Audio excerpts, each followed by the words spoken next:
ఓం సదాశివసమారంభాం వ్యాసశంకరమధ్యమాం అస్మదాచార్యపర్యంతాం వందే గురుపరంపరాం. జ్యోతిష్ శాస్త్రాన్ని భావితరాల వారికి ప్రసాదించిన ఋషుల యొక్క పాదపద్మాలకి నమస్కారం చేసుకుంటూ, అలాగే నాకు ఈ జ్యోతిష విద్యను నేర్పిన గురువర్యులు జ్యోతిష బ్రహ్మ కీర్తిశేషులు శ్రీ ఈరంకి సూర్యనారాయణమూర్తి గారు, సూర్యశ్రీ దైవజ్ఞ గారి యొక్క పాదపద్మాలకి నమస్కారం చేసుకుంటూ, ఓం శ్రీ మహాగణాధిపతి నమః, శ్రీ గురుభ్యో నమః, హరి ఓం. వీక్షకులందరికీ నమస్కారం. తులారాశి వారికి ఈ వారం సానుకూలమైనటువంటి ఫలితాలు ఉన్నాయి. ఎక్కువ సంఖ్యలో గ్రహాలన్నీ యోగిస్తూ ఉన్నాయి. షష్ఠస్థానం ముందు శని యోగిస్తున్నారు, అష్టమంలో శుక్రుడు యోగిస్తున్నారు, భాగ్యస్థానం ముందు గురుడు యోగిస్తున్నారు, లాభస్థానం ముందు కుజకేతువులు యోగిస్తున్నారు, చంద్రుడు బలంగా ఉన్నారు. అంటే మెజారిటీ ఆఫ్ ప్లానెట్స్ అన్ని కూడా తులారాశి వారి వైపే ఉన్నాయి. అంటే ఇది ఏమి సూచిస్తుంది? గోచారంలో ఉన్న బలం అంటే సాధారణంగా మనకి రోజువారీ ఉండేటువంటి స్థితిగతులన్నింటినీ కూడా కొంత ఫేవర్ గా చేస్తూ ఉంటుంది.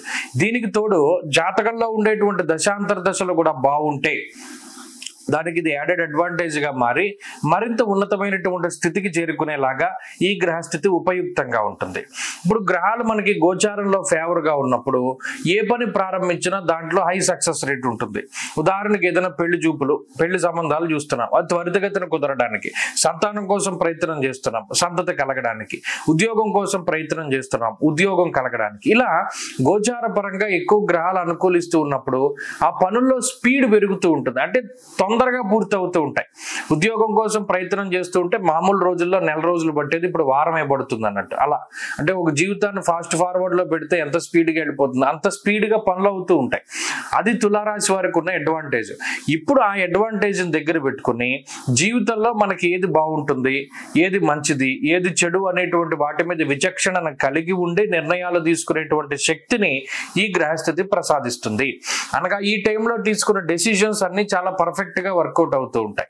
గురుబలం ఉంది, శుక్రబలం ఉంది, చంద్రబలం ఉంది. ఇలా ఉన్నప్పుడు అటు శారీరక పరిస్థితులు, మానసిక పరిస్థితులు కూడా ఈ రాశి వారికి చాలా బాగుంటాయి. కాబట్టి ఇక్కడ ఈ వారంలో ఉండేటువంటి గ్రహగతులన్నీ కూడా చాలా వృద్ధిలోనే కనబడుతూ ఉన్నాయి. అంటే ఉద్యోగ పరంగా, వ్యాపార పరంగా, కుటుంబ పరంగా, సామాజికంగా ఏదైనా పదవులు ఆశిస్తూ ఉన్నవారు, లేదా ఏదైనా మంచి పొజిషన్ లోకి వెళ్ళాలి అనుకునేవారు, వీరందరికీ కూడా ఈ గ్రహస్థితి చాలా గొప్పగా ఉపయోగపడుతుంది. కాబట్టి గ్రహస్థితిలో ఇన్ని గ్రహాలు ఫేవర్ గా ఉండడం అన్నది ప్రస్తుతం తులారాశి వారికి ఉన్నది. కాబట్టి ఏదైనా మంచి జరగడానికి వాటికి కూడా అవకాశం ఉంటుంది. కాబట్టి అన్ని విధాలుగాను మీరు ప్రయత్నం చేయవచ్చును. విదేశీయానానికి సంబంధించి లేదా అక్కడ స్థిరత్వానికి సంబంధించి ఇవన్నీ కూడా మీకు చాలా అనుకూలంగా ఉంటాయి. కాబట్టి తులారాశి వారు మరింత అనుకూలమైనటువంటి ఫలితాలని సాధించడానికై ఈ రాశి వారికి ప్రతికూలంగా ఉన్నటువంటి గ్రహాల్లో రవి ప్రధానంగా చెప్పుకోవచ్చును. కాబట్టి సూర్యారాధన చేయడం చెప్పదగినటువంటి సూచన. ఈ వారంలో కలిసి వచ్చేటువంటి రోజు గురువారంగా చెప్పవచ్చును. అదృష్ట సంఖ్య 5, అదృష్ట వర్ణము పసుపు. తదుపరి వృశ్చిక రాశి.